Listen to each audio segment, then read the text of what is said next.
friends, we're back today with another lesson from Where Love Flows Free, and this week we're talking about water tension. So a little truth or dare to start out. A random truth about me is I have this weird obsession with filling a cup up with water as high as I can possibly get it. I don't know if you've ever tried this on purpose or maybe by accident, but when a water cup is full all the way to the very top, and then you slowly add a little bit more, you'll actually see this little dome form. So the water isn't necessarily a flat surface anymore, but it bubbles up in an arc. And for some reason, I just find that really interesting. I know now that this is water's inherent surface tension when molecules are pulled inward, but I'm still mesmerized by that smooth, rounded surface of water in my cup, and I've definitely made too many messes trying to hit that sweet spot. So if you want to, your dare for the day is to go ahead and try that, but I suggest you do it over the sink. As we continue our study, we see that water holds a duality, a tension throughout the entire Bible. On one hand, it's dark, it's disorienting, it brings death. The entire world, minus Noah's family, died in water. The Egyptians were crushed and killed when the water fell on them. There were shipwrecks, there were storms. There's so much in the Bible that happened and turned out poorly because water was involved. On the other hand, water is literally life. Without it, nobody can survive. We see that the Israelites, when they were in the desert, they were wandering in this wilderness, and they hit the third day and there was no water, and they were crying out to God, "Did you bring us out to this desert to die?" And God provided them water. We talked about the well that provided for Hagar and the stream that sustained Elijah.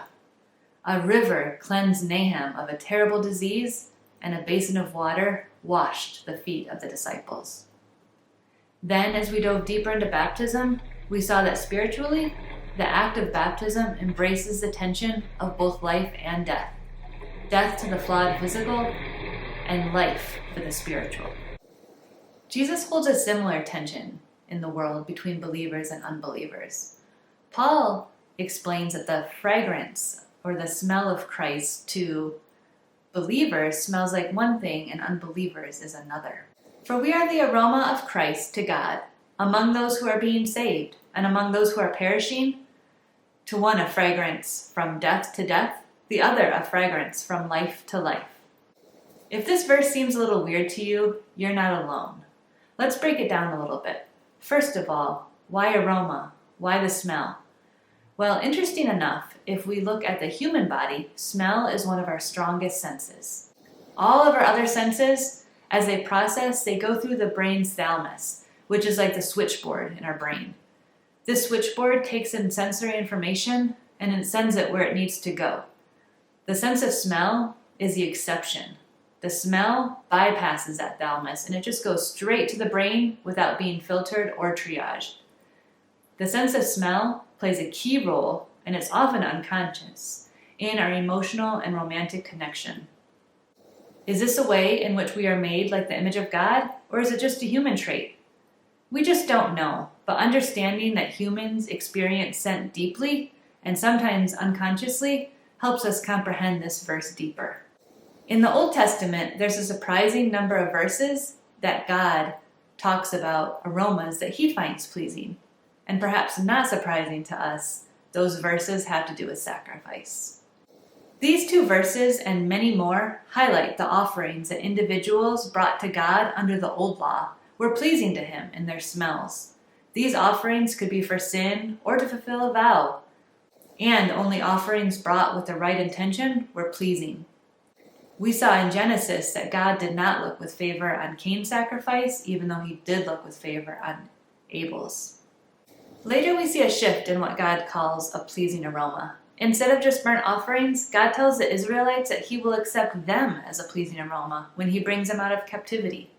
Then Jesus arrives on the scene as the perfect, unblemished sin offering, and once and for all, Jesus presents himself to God as both a fragrant offering and a sacrifice to God. Under the old law, animals died as a sacrifice for sins. Then Jesus steps in and offers himself as a sacrifice. We, as Christ followers, are called to offer ourselves as living sacrifices, holy and pleasing to God. I appeal to you, therefore, brothers, by the mercies of God, to present your bodies as a living sacrifice, holy and acceptable to God, which is your spiritual worship. Let's circle back to our original verse now for a moment. Hopefully it makes a little bit more sense. That when we offer ourselves as a living sacrifice, humbly and presentable to God, we are that pleasant aroma to God, and apparently we are also that pleasant aroma to others who are being saved. However, to those who don't know Christ, that aroma might not be as pleasing. Oddly enough, COVID helped me understand this verse a little bit more. Did anybody else get that crazy, weird sense of smell and lack of smell when you had COVID? I know I did, and even after I got better, the issues with smell lingered for a little while. And it was so odd to me because everything smelled like rancid onions. Even though we didn't have any onions, I certainly didn't buy them for a month or so. And I'd be cooking dinner, and I'd make something that I regularly made, and it just smelled terrible. But then a few minutes later, I'd hear all these little pitter-patter of footsteps, and the kids would come flocking in. They'd say, "Oh, Mama, that smells so good." And it was so weird to me because we were smelling the exact same thing. And to them, with their healthy noses, it smelled like nourishing dinner, and they were eager for it. And to me and my illness, it smelled rancid. And it made me wonder, is that a similar analogy that we can use for this verse? Thankfully that passed, and I can once again enjoy onions and cook with them without having that rancid smell. But that illness helped me understand this verse a little bit.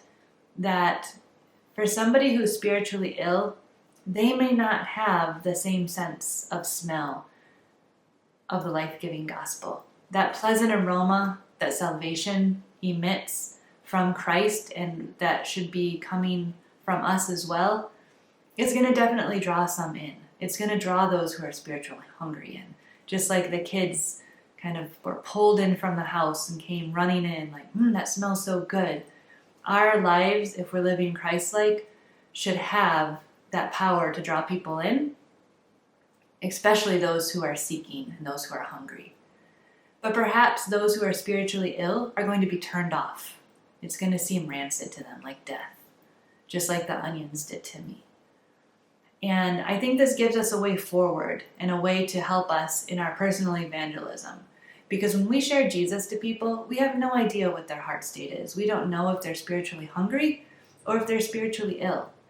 And if we share the gospel with somebody, if we bring that good news, that life-giving hope, and they reject it, if it's rancid to them, that's not a reflection on us necessarily, but it's a reflection on their spiritual state.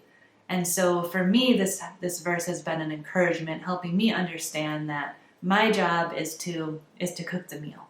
Even if it doesn't smell good to everybody, I'm going to cook the meal, and those who are hungry will come. So as we close this lesson, we can think back to that cup of water and that tension that it holds. There's molecules pulling in, there's molecules and forces that are trying to pull it out. And that tension exists in the water, and tension exists in Christ as well. And our job isn't to fight against the tension, but just to understand it and keep providing that life-giving gospel.